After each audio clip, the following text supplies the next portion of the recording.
Netflix fait face à un appel au boycott à la Bud Light à cause du wokisme dans l'une de ses émissions qui s'adresse aux petits, devrais-je même dire, aux tout petits. On voit ça ensemble.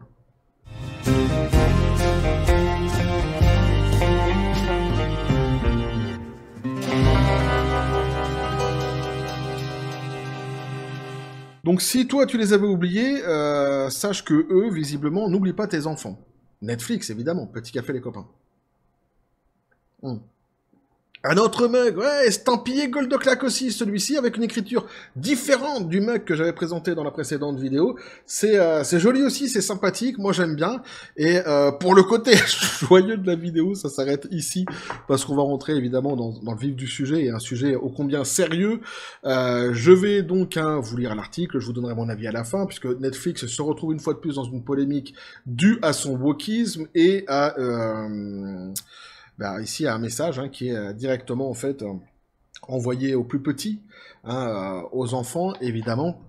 Et donc, je vais donc lire et je vous donnerai mon avis sur tout cela à la fin. Donc, un demande de traitement à la Bud Light, la controverse sur le garçon en robe de Cocomelon Lane expliquée au milieu des appels au boycott. Le mercredi 20 décembre, l'émission pour enfants de Netflix Cocomelon Lane a été critiquée après qu'une scène d'un épisode représentant un garçon dans son tutu, une jupe de ballet, donc soit devenu viral, bien qu'il soit sorti en novembre. Le clip a fait surface pour la première fois en ligne lorsque le compte XNWokness l'a tweeté. Donc NWokness disait « Le nouveau Cocomelon Lane sur Netflix présente un garçon en robe qui danse pour ses deux pères gays. Cocomelon est l'émission la plus populaire auprès des bébés et des tout-petits âgés de 2 ans et plus, peut-on lire en légende. » Donc on est vraiment ici sur les tout petits, les tout petits qui, eux, sont bien loin de toutes ces questions d'orientation sexuelle ou de théorie du genre. En revanche, évidemment, les adultes qui ont créé ce genre de programme en ciblant précisément ces enfants, eux, ont visiblement un grand intérêt à parler de ces sujets avec les plus petits. Il semblerait. Alors, dès que le principe de l'épisode est devenu clair, il a suscité une indignation massive, les internautes le qualifiant, entre autres, de vraiment mauvais. À cet égard, un utilisateur de X a tweeté que Cocomelon Lane réclamait un traitement plutôt à la Bud Light, ce qui signifie qu'elle voulait être interdite.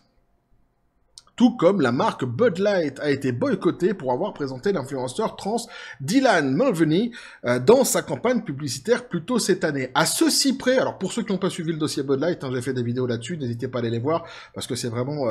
Bud Light se retrouve dans une situation financière catastrophique actuellement, effectivement, à cause de ce partenariat avec Dylan Mulvaney. En revanche, il y a quand même une précision ici à apporter, quelque chose qui est tout à fait différent de cette fameuse histoire Bud Light, c'est que Bud Light, c'est une bière, donc c'est la campagne publicitaire s'adressait à un public averti et à un public adulte. Alors déjà, à cette époque-ci, pour un public averti et adulte, ça n'était pas passé. Ici, c'est pas la même chose. Ici, on s'adresse aux tout petits. Ceux qui n'ont absolument pas la possibilité d'avoir une compréhension sur ces fameux sujets, d'ailleurs qui ne se posent même pas de questions sur ces sujets, et donc qui ne peuvent pas interpréter réellement ce qu'ils voient. Ils ne peuvent que l'emmagasiner. C'est tout à fait différent, on n'est pas sur le même public ciblé, évidemment. Ils s'en prennent aux enfants et ils n'essaient même pas de s'en cacher, nous dit-on ici, donc à Netflix et Cocomelon Lane font face à des réactions négatives pour son dernier épisode.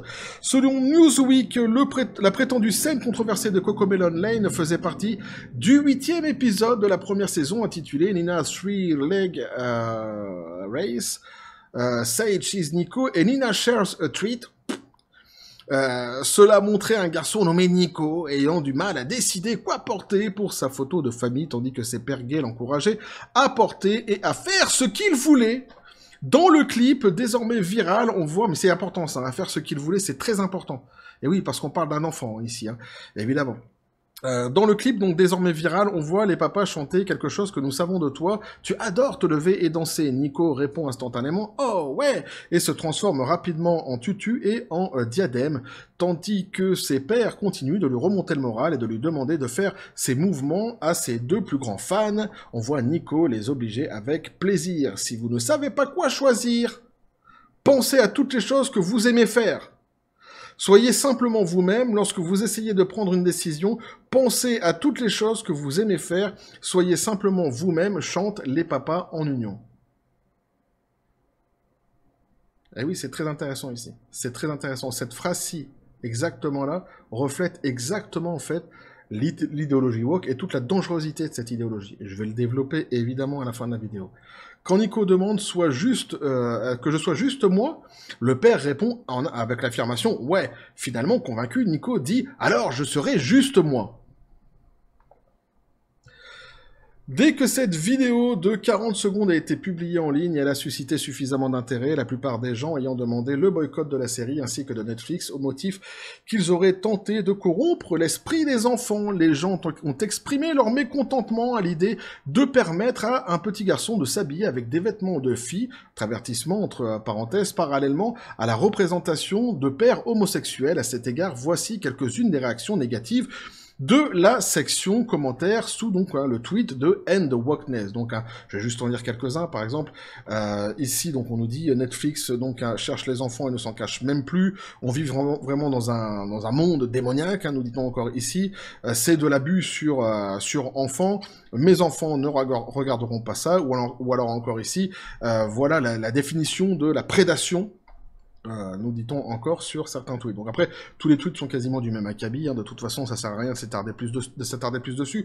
Faut savoir que c'est la réaction majoritaire, c'est-à-dire du grand public, donc c'est une réaction vraiment majoritaire du grand public, ça dépasse évidemment toute obédience politique, pour ceux qui à chaque fois essaieraient de faire en sorte que les réactions comme ça à ce genre de programme ne viendraient que d'un bord politique et pas d'un autre, c'est faux, ça dépasse très largement les clivages politiques. D'ailleurs, on le voit dans toutes ces productions systématiquement qui sortent remplies de wokisme en règle générale, et plus précisément lorsqu'on s'attaque aux enfants, c'est systématiquement le grand public qui réagit négativement. On l'a vu notamment par exemple avec la marque Target, donc qui réagit négativement à ce genre de procédé, à ce genre d'idéologie, tout simplement. Donc ça sert à rien. Souvent les médias aiment bien mettre ça uniquement dans une case en disant ce sont des gens de droite qui font ça contre les gens de gauche. C'est faux. Quand on voit le nombre de gens justement qui boycottent ce genre d'idéologie et ce genre de programme notamment, ou alors encore, comme on l'avait vu, je l'ai dit tout à l'heure avec Target, on se rend bien compte qu'ici on ne peut pas parler d'une obédience politique particulière. Ça touche tous les parents du monde, évidemment. Que tu sois à droite, que tu sois à gauche, que tu sois au centre, ou que sais-je encore.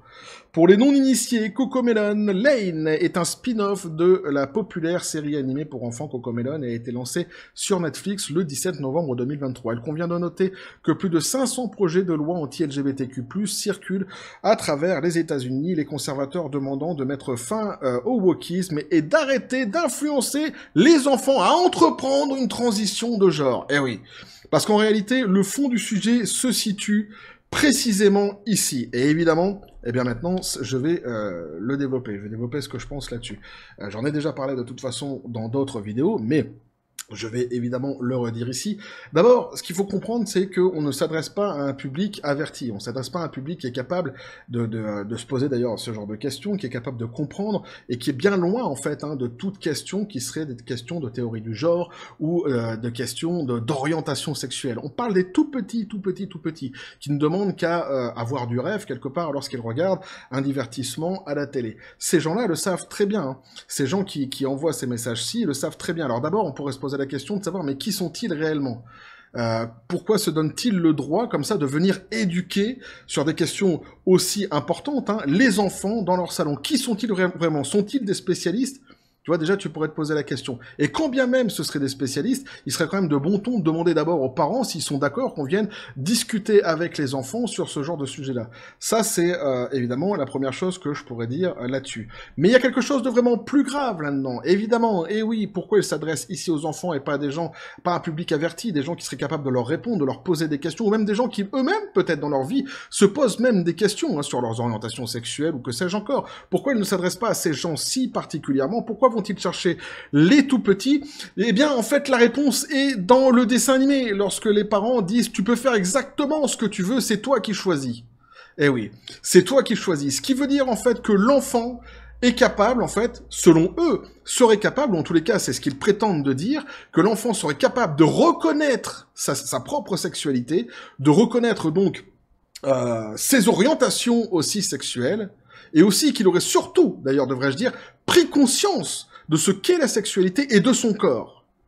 Mais si tu pars évidemment de ce principe-là, ce qu'ils essaient évidemment ici et très clairement d'imposer dans le message de cet épisode notamment, eh bien ça veut dire que tu pètes complètement la barrière de la pédophilie, qui consiste à dire qu'il faut protéger les enfants car les enfants sont innocents, qu'ils sont loin des réflexions adultes, des sujets adultes, des intérêts adultes, ou que sais-je encore, des désirs adultes. Ils sont loin de tout cela, et donc il faut protéger l'enfance qui, lui, en fait, se pose sans doute des questions à un certain âge. Alors on parle de 2 ans, 3 ans, mais va se poser des questions forcément, plus les âges avancent, mais qui est bien loin, en tous les cas, de la compréhension réelle de tous ces sujets-ci, et de ce que surtout ça suggère.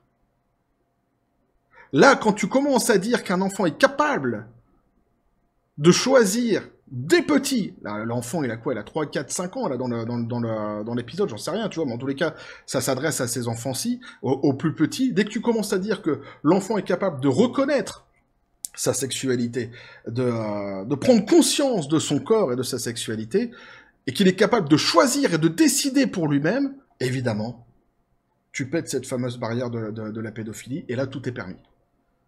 Là tout est permis.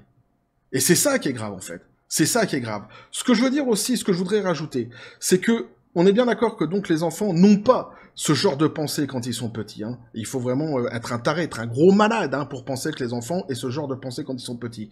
En revanche, il est intéressant quand même de constater que ces adultes, eux, forcément comme tous les adultes, on a tous nos propres pensées, nos propres désirs, etc.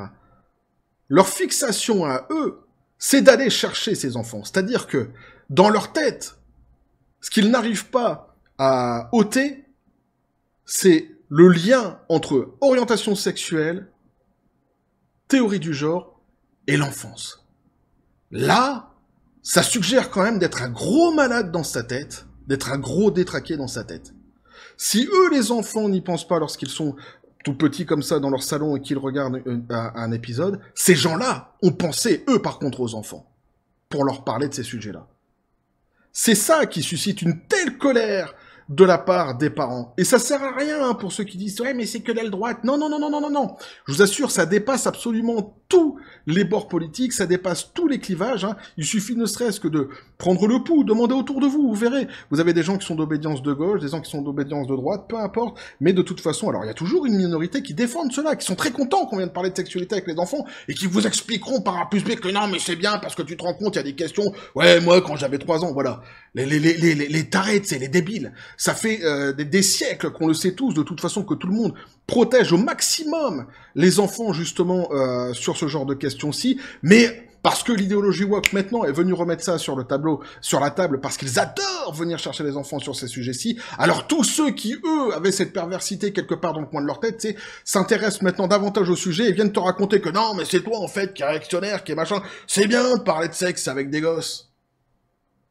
Et t'oublies que les gosses aussi y pensent, mais franchement, tu vois, ça m'agace, là, tu vois, je suis énervé. Ouais, je suis énervé parce que j'essaie de le dire avec la paix et la félicité qu'il faut, évidemment, à chaque fois, sur chacun des sujets, mais il y a des sujets qui m'agacent plus que d'autres. Je l'ai déjà dit dans d'autres vidéos, je vais systématiquement le répéter à chaque fois qu'il y aura ce genre de sujet sur la table, je suis pas le seul à le dire d'ailleurs, mais je le dis, foutez la putain de paix aux enfants. Et si vraiment vous avez un gros problème dans votre tête, que vous avez vraiment envie d'en parler, je vous assure, venez me voir par exemple, venez voir tous ceux qui pensent comme moi, avant de venir s'adresser à nos enfants. On en discute. Voilà. Ces gens-là, à la base, sont pas habilités à venir parler de ce genre de choses-là, à quiconque d'ailleurs. Aux plus petits, comme aux plus moyens, comme aux plus grands. Il y a des âges évidemment où c'est plus accepté que d'autres, des programmes seraient plus acceptés que d'autres, c'est une évidence, et j'en parle même pas quand on parle avec des adultes, la question ne se pose pas. Mais moi, ces gens-là, tu vois, je les connais pas. Je les connais pas, je sais pas qui ils sont, je sais pas pour qui ils se prennent. De venir essayer de parler comme ça aux enfants de ce genre de choses-là, ça les concerne pas, ça les regarde pas. Et si moi j'ai envie de faire appel à quelqu'un parce que j'aurais détecté chez mon enfant qu'il y a des questions qui se posent à un certain âge, évidemment, je ferai appel à un spécialiste. Je ferai appel à un professionnel. Si le sujet eh bien, me dépasse moi-même, je ferai appel à un professionnel. Mais sûrement pas à des détraqués woke, avec leur idéologie mortifère et dégueulasse, qui ne veulent que, finalement, la prédation de la petite enfance. Et faire en sorte que l'enfant, soi-disant, accepte les conditions sexuelles de son corps de manière à faire péter certaines limites que je trouve, évidemment, abjectes, dangereuses, et comme j'ai dit, qui m'énervent profondément. Et il n'y a pas que moi, évidemment. Bref, voilà ce que je peux vous dire sur ce sujet, les copains. Eh oui, n'hésitez pas à me dire ce que vous en pensez dans les commentaires, à vous abonner si le contenu vous a plu, activer la petite cloche pour les prochaines notifications, les prochaines vidéos qui vont arriver, à balancer un like, à partager la vidéo. Vous avez mon Discord, le XOR et le Facebook de la chaîne qui sont dans la description des vidéos. N'hésitez pas à venir et à basculer du côté de la force absurde des réseaux sociaux. Sur ce, les copains, je vous dis comme toujours, à la John Spartan, paix et félicité. On va souffler un peu, hein, on va se calmer un peu, mais ça c'est le genre de truc, tu peux pas en fait laisser passer, tu peux pas laisser passer, et tous les mecs... D'ailleurs, je le dis directement, hein, ceux qui veulent dans les commentaires comme ça arriver en disant « Non mais tu comprends pas, les enfants ils se posent des questions, c'est bon, ça va, abstiens-toi quoi, abstiens-toi, on parle des enfants là, reste tranquille mec, reste tranquille, entre adultes ça va, mais si tu veux parler de ta dégénérescence par rapport aux enfants, reste dans ton coin, abstiens-toi de venir essayer de défendre l'indéfendable, dans les commentaires de mes vidéos. De toute façon, si ça va trop loin, moi, ma chaîne, elle n'a pas pour but de faire l'apologie d'une idéologie comme ça, ou l'apologie de choses dégueulasses comme ça, donc de toute façon, je dégagerai le message, systématiquement, et là, par contre, ce sera sans pitié. Bref.